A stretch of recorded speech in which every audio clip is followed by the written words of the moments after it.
बूढ़ी औरत के रूप में आती है माता, कई भक्तों को दे चुकी है दर्शन। पूरा जल गया था, बुरी तरह से हम जल गए थे, लेकिन भगवती की कृपा से हम घर पर गए। उसके बाद एक शाम में करीब 4 बज रहा था, एक बूढ़ी जो है लाठी पर आई और मिट्टी के बर्तन में एक माने जो है मक्खन के तरह वो लेके आई।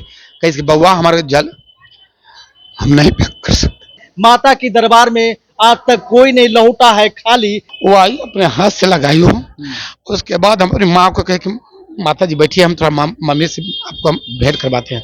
जैसे जाते हैं मम्मी को बुलाने के होते हैं। जो भी आता है माता के दरबार में मनोकामना पूर्ण होकर जाता है। अशोक महतो का भी यहीं से शादी हुआ? जी हाँ, अशोक महतो के यहीं से शादी हुई है। ये मंदिर ये बिहार के पटना जिला में करौटा में पड़ता है और इस मंदिर का नाम है माँ जगदम्बा मंदिर। कई सालों से ये मंदिर का एक मान्यता है कि यहाँ पे बूढ़ी के रूप में आती है एक माता और कई भक्तों को दर्शन अभी तक दे चुकी है। जो भी भक्त यहाँ पे आते हैं उनका मनोकामना पूर्ण होता है। आज तक कोई भी भक्त ऐसा नहीं है जो यहाँ से खाली लौट कर गए होंगे। यहाँ पे मंदिर के व्यवस्थापक है, उनसे भी बात करेंगे। का नाम क्या है? मेरा नाम मृत्युंजय कुमार हुआ। यहाँ बूढ़ी के रूप में माता आती हैं, कई लोग ऐसा भी कह रहे हैं। हाँ, पुराना तो ये है लोगों का, बहुत लोगों को ये हुआ है, बहुत चीज का आभास हुआ है। बहुत लोग बहुत रूप में माता को यहाँ देख चुके हैं माता को।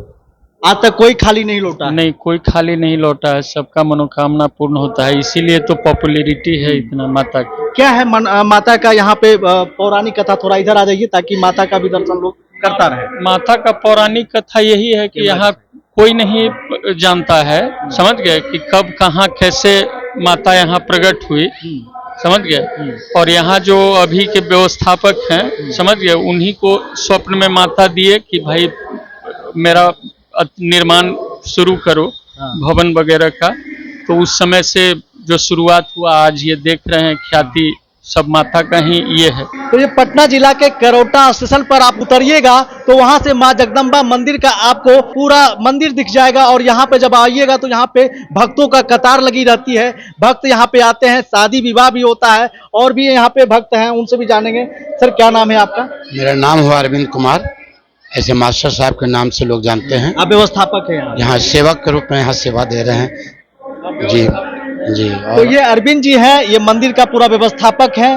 पूरा विधि व्यवस्था कैसे यहाँ पे सुचारू रूप से चले इसका ध्यान रखते हैं। सर ये बताइए कि यहाँ पे जो लोग श्रद्धालु आते हैं उसका व्यवस्था का क्या क्या प्रबंध किया गया है? यहाँ श्रद्धालु लोगों के आने के लिए सबसे पहले तो देख रहे हैं, जितने भी आप देख रहे हैं जहाँ पर खड़े, जहाँ ठहरने के लिए जगह है ये हाँ, ये धर्मशाला है और ये मंदिर का निर्माण कार्य चल रहा है ये। और जल व्यवस्था, सारा व्यवस्था जो आप देख रहे हैं, कुछ कमी रहती ही है। कभी कोई काम परिपूर्ण नहीं हुआ है।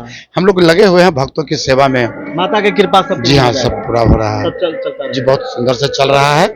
और देखिए भगवती दिन में कितने बार शादी होता है यहाँ पर? एक दिन में कितनी शादी हो जाती है? लगन में कम से कम 30-35-40 शादी हो जाती है जी। और निर्मा 2-4 हो ही जाता है। अशोक महतो का भी यहीं से शादी हुआ? जी हाँ, अशोक महतो के यहीं से शादी हुई है जी। तो अशोक महतो जिसको रातों रात शादी करवाया गया था आरजेडी से टिकट देने के लिए, इसी मंदिर से अशोक महतो का शादी हुआ था, जिसको आप जानते होंगे बाहुबली के नाम से। और उसके बाद रातों रात टिकट मिला और उनकी पत्नी को आरजेडी से टिकट दिया गया, उम्मीदवार बनाया गया। और यही वो जगदम्बा मंदिर है जहाँ पे अशोक महतो विवाह किए थे और अपने वैवाहिक गठबंधन में बंधे थे। और सर क्या ये जो गुम्बद जो बन रहा है, ये दिलीप बाबू हैं एक अलीपुर ग्राम के, उन्हीं के माने सौजन से ये गुम्बद बन रहा है। उन्हीं के सौजन से? जी हाँ, ये गुम्बद का निर्माण वही करवा रहे हैं। कि ये मतलब वो पूरा 111 फीट का गुम्बज है, 121 फीट का गुम्बज है। बन रहा है उन्हीं के सौजन से ये गुम्बज बन रहा है। दिलीप सिंह के जी हाँ, उन्हीं के सौजन से बन रहा है।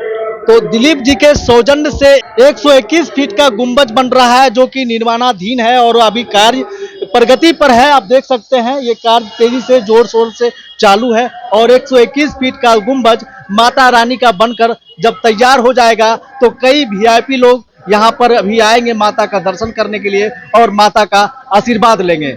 पुजारी से भी हम बात करेंगे कि यहाँ का पौराणिक कथा क्या है और आपको बताने का प्रयास करेंगे कि माता जब आती है तो कैसे आती है, किस रूप में आती है। क्योंकि सभी लोग का कहना है, जो भी यहाँ भक्त आते हैं उनका कहना है कि कभी बूढ़ी के रूप में आती है, कई रूप में माता कई भक्तों को दर्शन दे चुकी है। यही की बात है, करीब 15 साल पहले की बात है। ये औरत देखा है ना, ये जो दुकान दे पहले मिठाई का दुकान देता था, हाँ। उसी के दुकान पर जो हम गिर गए बुरी तरह से।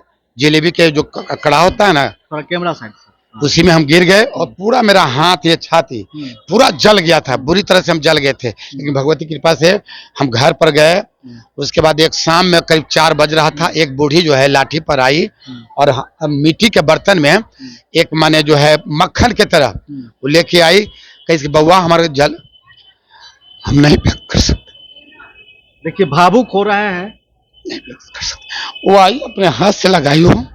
उसके बाद हम अपनी माँ को कहे कि माता जी बैठिए, हम थोड़ा मम्मी से आपको भेंट करवाते हैं। जैसे जाते हैं मम्मी को बुलाने के उतने में माता गायब, लापता हो जाती है। पूरा खोजबाते हैं तो देखते हैं कि है ये नहीं, एकदम बूढ़ी के रूप में आई, एकदम लाठी पर, और वह पतला था इतना बड़ा, और उसे पूरा मक्खन की तरह एकदम। जैसे हाथ हमको धरी, जो हम बेचैन थे, जो लगा कि हमको माने एकदम ठंडा की तरह, एकदम लगा कि छू मंत्रों के तनिक भी जो कि पूरी तरह जल गए थे। वो औरत अभी साक्षी है। ये इसी के दुकान पर हम गिरे थे। ये छाती जल गया था, पूरा हाथ जल गया था, पूरा बुरी तरह से जल गया। लेकिन भगवती की कृपा से वो किस रूप में आई हमको जो है। देखिए माता का कितना चमत्कार है। यहाँ पे प्रत्यक्षदर्शी खुद बता रहे हैं, ये व्यवस्थापक है, माता का सेवक बताते हैं अपने आप को, और बता रहे हैं कि जब इनका हाथ तेल से जल गया था तो माता के रूप में आई एक बूढ़ी औरत और इनको मक्खन की तरह कुछ लगाए, पूरा ठीक हो गए। जैसे ही अपने माँ को बुलाने गए कि वो भी उनका दर्शन करें, उतना ही में ही माता गायब हो जाती है, विलुप्त हो जाती है, और माता को खोजते रहते हैं लोग, नहीं मिल पाते। एक बच्चा गिर गया, माने तालाब में गिर गया था, करीब 15-20 साल की बात है। करीब 2 घंटा तक डूबा रहा। हम लोग तो पूरे निराश हो गए। तो फिर उसको निकाला गया, फिर माँ पर चढ़ाया गया, तो देखे कि हम लोग तो निराश हो कि माने मर गया ये। लेकिन हल्का कुछ सांस नजर पड़ा, तो बगल पर एक बेनीपुर गांव है, वहाँ कुम्हार के यहाँ ले गए। उसका फिर वो जो है कुछ सांस चला, फिर उसको बख्तियारपुर ले गए, दिखवाया सुनवाया। आज वो लड़का पोता, उसका बेटा माने जरी वो था, फिर आज बाल बच्चेदार है। तो बताइए, मरा हुआ लोग भी कह सकते हैं कि यहाँ से जिंदा होकर गया है। माता का कितना कृपा है, यहाँ आप खुद सुन सकते हैं और समझ सकते हैं। बाकी आप जब यहाँ आइएगा तो आपको एक अलग अनुभूति होगी। यहाँ संतान की प्राप्ति बहुत ज्यादा हुई, बहुत ज्यादा संतान। जो भी यहाँ लोग आए भगवती के दरबार में, कोई खाली निराश होकर नहीं गया, कोई खाली निराश होकर नहीं गया। यहाँ एक एक बार में जब मुंडन का टाइम होता है तो 100, 150, 200 तक मुंडन होता है। इतना मुंडन की भीड़ एक दिन में, जब मुंडन का टाइम आता है, जिसको मनोकामना होता है, यहाँ से एक दिन में 150-150 का मुंडन होता है। समझ जाइए, एक एक दिन में 150-150 व्यक्ति यहाँ पे अपने बच्चे को लेकर आते हैं और मुंडन करवाते हैं। समझ सकते हैं माता की कितनी कृपा है, आप ये समझ सकते हैं। बाकी प्रतिक्रिया कमेंट बॉक्स में दे सकते हैं। धन्यवाद।